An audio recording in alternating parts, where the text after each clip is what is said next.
जंगल की चुड़ैल परिचय। बहुत समय पहले की बात है। भारत के एक घने जंगल के बीचों बीच एक छोटी सी बस्ती हुआ करती थी। इस बस्ती का नाम था पर्णाश्रय। पर्णाश्रय बस्ती अपनी सुंदरता और शांति के लिए मशहूर थी, लेकिन इसके पास ही एक घना जंगल था, जिसके बारे में लोगों का कहना था कि वहाँ एक खतरनाक चुड़ैल का वास है। बस्ती की शांत पर्णाश्रय बस्ती में लोग मिलजुल कर रहते थे।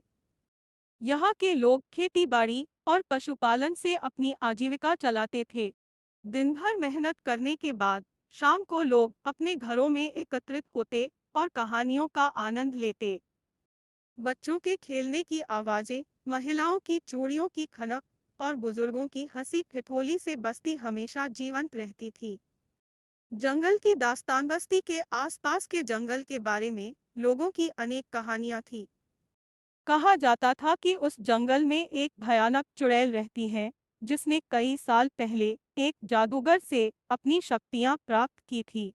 वह चुड़ैल अत्यंत कुटिल और शक्तिशाली थी और रात के समय जंगल में विचरण करती थी। लोग कहते थे कि जो भी उस जंगल में जाता, वह कभी वापस नहीं आता। चुड़ैल का आतंक समय बीतता गया और धीरे धीरे जंगल की चुड़ैल का आतंक बढ़ने लगा। रात को जंगल से अजीब अजीब आवाजें आने लगी, कभी हंसी की तो कभी चीखों की। बस्ती के लोग डर के मारे रात को घरों से बाहर निकलना बंद कर चुके थे। बच्चों को सख्त हिदायत थी कि वे जंगल की ओर रुख न करें। एक बहादुर लड़का। इस बस्ती में एक बहादुर लड़का रहता था, जिसका नाम था अर्जुन। अर्जुन के माता पिता उसे बचपन में ही छोड़कर चल बसे थे और वह अपने दादी के साथ रहता था। अर्जुन का दिल बहुत बड़ा था और वह अपने बस्तीवासियों से बहुत प्यार करता था। उसने ठान लिया कि वह इस चुड़ैल के आतंक का अंत करेगा। अर्जुन की योजना। अर्जुन ने अपनी दादी को अपनी योजना के बारे में बताया। दादी ने उसे चेताया, लेकिन अर्जुन का निश्चय अडिग था। उसने गांव के बुजुर्गों से जंगल और चुड़ैल के बारे में पूरी जानकारी प्राप्त की। उसे पता चला कि चुड़ैल की शक्तियों का स्रोत एक जादुई मणि है, जिसे वह अपने गले में पहनती है। जंगल का सफर। एक रात जब चांदनी अपने पूर्ण यौवन पर थी, अर्जुन ने अपने सफर की शुरुआत की।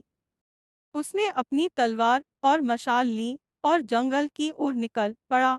जंगल में घुसते ही उसे एक अजीब सी ठंडक महसूस हुई। उसने हिम्मत नहीं हारी और आगे बढ़ता गया। चुड़ैल का सामना। जंगल के बीचों बीच एक पुराना मंदिर था, जहां चुड़ैल का वास था।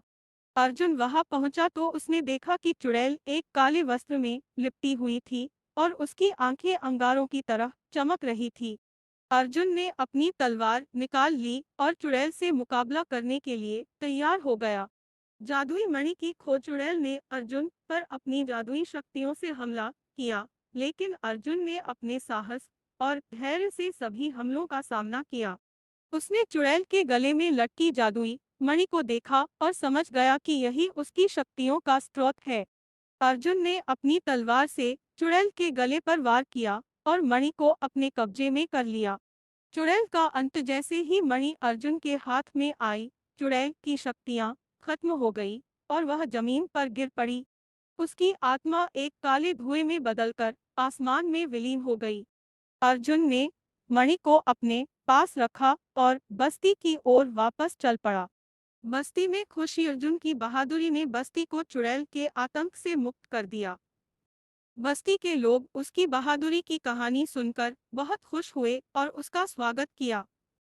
अर्जुन ने मणि को गांव के मंदिर में रख दिया ताकि कोई और उसका गलत इस्तेमाल न कर सके। निष्कर्ष पर नाश्र बस्ती फिर से अपनी पुरानी खुशियों से भर गई। अर्जुन की बहादुरी की कहानी आज भी उस बस्ती में सुनाई जाती है। यह कहानी हमें सिखाती है कि साहस और धैर्य से किसी भी विपत्ति का सामना किया जा सकता है। अर्जुन का नाम आज भी लोग सम्मान और गर्व से लेते हैं और उसकी कहानी बच्चों को सुनाकर उन्हें बहादुरी और निडरता का पाठ पढ़ाते हैं। इस तरह अर्जुन ने अपनी बहादुरी से न केवल चुड़ैल के आतंक का अंत किया, बल्कि अपनी बस्ती को फिर से सुरक्षित और खुशहाल बना दिया। उसकी कहानी आज भी लोगों के दिलों में जीवित है।